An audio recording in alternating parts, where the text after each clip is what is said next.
Hello दोस्तों, नमस्ते। स्वागत है आप सबका अपने मंटू बबीता चैनल में।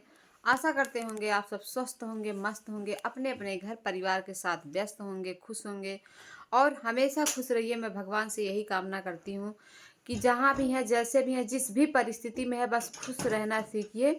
क्योंकि गम के तो अनेकों बहाने हैं, खुश रहने के कोई बहाना नहीं है। तो बस खुशियाँ ढूंढिए। गम तो अपने आप बिना बुलाए ही पहुँच जाता है हर घर में। तो आप लोग जैसा कि जान ही रहे हैं कि दीदी के लाइफ में, खुशी दीदी यानी कि उनके लाइफ में क्या क्या चल रहा है। बहुत ज़्यादा दिक्कतें आ रही हैं और बहुत ज़्यादा परेशान है।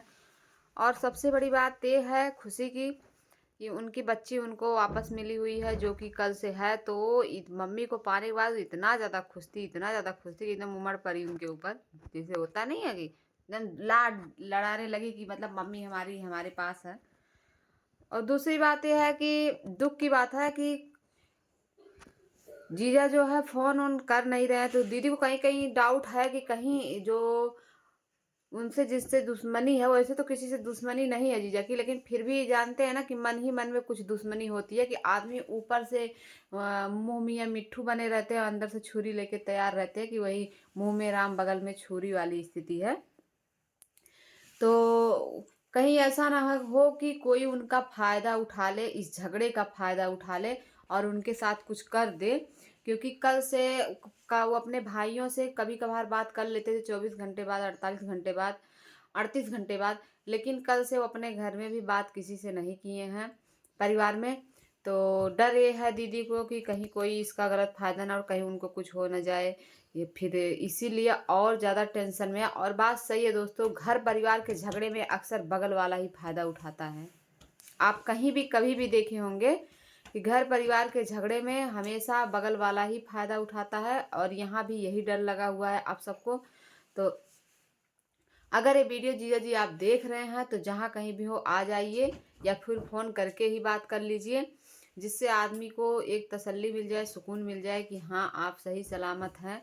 और हम लोगों का तो कॉल उठा नहीं रहे हैं, वो घर में जिससे फ्रेंड सर्कल में जिससे भी बात करते हैं उन्हीं से बात कर लें। बस ये हो जाए कि हाँ है, तो थोड़ा आदमी को रिलीफ मिलेगा, टेंशन कम रहेगा। और बाकी रही बात दीदी की, तो आजकल वो सोना भी भूल गई हैं, समझ लीजिए। एक प्रकार से मैं कहूँ तो कोई गलत नहीं होगा। रात भर जगी रहती हैं, उनके साथ हम भी जगे रहते हैं कि कहीं कुछ हो ना जाए इनको, इसीलिए लगे रहते हैं। और एकदम कई रातों से चैन की नींद कोई नहीं सोया है। कोई का मतलब हम या दीदी। रात में परी आई तो वो भी नहीं सोई थी, उसे भी कहीं न कहीं आती है तो अपने पापा का एहसास होता है कि वो नहीं है। एक बच्चा है 7 महीने का, वो कुछ बोल नहीं पाता है, मगर जो है महसूस तो करता ही है। और उसकी हरकतें देखकर हम लोग भी जानते हैं कि क्या कहना चाह रही है, क्या ये सोच रही है, क्या चाह रही है। तो यही सब प्रॉब्लम है। और गलती हम तो यही कहेंगे कि दीदी की नहीं है, गलती उन्हीं की है। क्योंकि मुश्किलों से भाग जाना सबसे आसान है, ठीक? जीवन की लड़ाई ऐसे नहीं लड़ी जाती है। मुश्किलों से भागना तो हर किसी के लिए आसान बात है। हम भी भाग सकते हैं, आप भी भाग। कोई भी डाँट रहा, भाग जाओ घर से। कोई कुछ कह रहा, भाग जाओ घर से। कोई कुछ माँग रहा है, भाग जाओ घर से। भागना तो सबसे सिंपल काम है। असली संघर्ष करने वाला इंसान तो वो है जो मुश्किलों का डट कर सामना करे। अगर पति पत्नी के बीच में कुछ भी उलझने थी, कुछ भी परेशानियां थी, तो बैठकर वो बात करते ना। भागना कहाँ का हल है, बताइए आप लोग।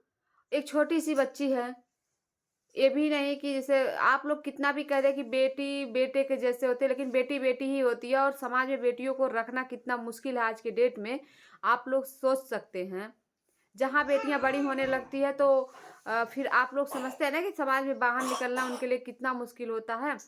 वैसे बेटी को वो छोड़कर भाग गए। क्या मान लीजिए बीवी से नहीं प्रेम है, क्या बच्ची से भी उनका मोह माया नहीं है? इस ऐसे बहुत सारे सवाल हैं जो मन में घूम रहे हैं। और उसको भी छोड़कर ये भाग गए, बताइए। एक 7 महीने की बच्ची को आराम से जहाँ भी होंगे चैन से रह रहे हैं, ना बच्ची के लिए बात कर रहे हैं, ना कुछ कर रहे हैं। बताइए कहाँ का इंसाफ है? आप आते, बैठते, बात करते, पूछते कि क्या है, कैसे है, बात करिए ना। और देखिए, गरम मूड में कभी भी बात नहीं करना चाहिए।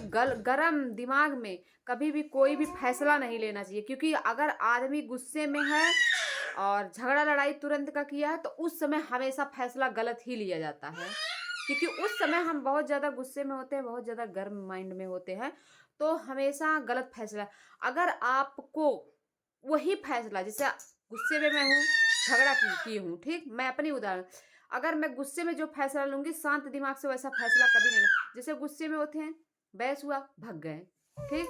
क्या वो शांत होते तो ऐसा फैसला लेते? 1-2 घंटे बाद अगर वो शांत हो जाते, एकदम रिलैक्स मूड में हो जाते, तो ऐसा फैसला नहीं लेते। क्यों? क्योंकि तब आदमी सोचता है कि अरे चले जाएँगे तो ये हो जाएगा, घर परिवार कैसे सँभलेगा, दुनिया भर की चीज़ है। तो कभी भी हम और सब लोगों से कहना चाहते हैं, किसी भी पुरुष वर्ग से ये कहना चाहते हैं कि आप कभी भी गरम दिमाग से कोई भी सलाह मत लीजिएगा, कोई भी निर्णय मत लीजिएगा, क्योंकि उस समय लिया गया निर्णय हमेशा गलत होता है। आप कोई भी निर्णय लीजिए तो शांत माइंड से लीजिए, तो हमेशा सही निर्णय आता है उसमें। जैसे घर परिवार को छोड़ने वाली बात है, बस गुस्से में आती है, अगर आप शांत दिमाग में हैं तो कभी नहीं छोड़ेंगे। और मैं क्या ही बताऊँ आप लोगों से, आप लोग देख रहे हैं परी मिल गई है तो इधर चिल्ल-को मचाई हुई है, खेल रही है। तो ऐसी बहुत सारी चीज़ें हैं, मन में बहुत सारी उलझनें हैं, बहुत सारे सवाल हैं जो चल रहे हैं, और वो मिलते तो हम पूछते हैं। एक बार हम ताव में नहीं पूछते, एक शांत माइंड से पूछते। मान लीजिए ये भी किसी की बेटी है, किसी की बहन है, क्या उनके बहन के साथ ऐसा किया जाता तो उन्हें अच्छा लगता? आप लोग बताइए। नहीं अच्छा लगता ना? तब तो वो लड़ने के लिए पहुँच जाते, एक भाई का फ़र्ज़ अदा करते, एक अगर बेटी होती तो एक पिता का फ़र्ज़ अदा करते। लेकिन यहाँ क्या कर रहे हो? उनकी जो ये बीवी हैं खुशी दीदी, ये भी तो किसी की बहन-बेटी हैं ना। सोचिए उस माँ पे क्या बीतती होगी, उस पिता पे क्या बीतता होगा, उस भाई पे क्या बीतता होगा, बताइए।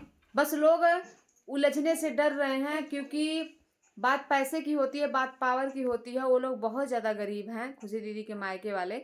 खुशी दीदी जब शादी नहीं हुआ था तब सँभालती थी, क्योंकि इनके पास जो है मनी मुद्रा जैसी समस्याएँ हर जगह रहती हैं, और हर घर में एक ना एक जो है इंसान रहता है जो कि इस प्रॉब्लम को सॉल्व करने का क्षमता रखता है। तो खुशी दीदी जब रहती थी तो यूट्यूब के ज़रिए, आप लोगों के ज़रिए, आप लोगों के हेल्प से, आप लोगों की सहायता से वो ये प्रॉब्लम नहीं आने देती थी, क्योंकि आप लोग इतना उनका हेल्प करते थे कि वो इतना सक्षम थी घर परिवार को।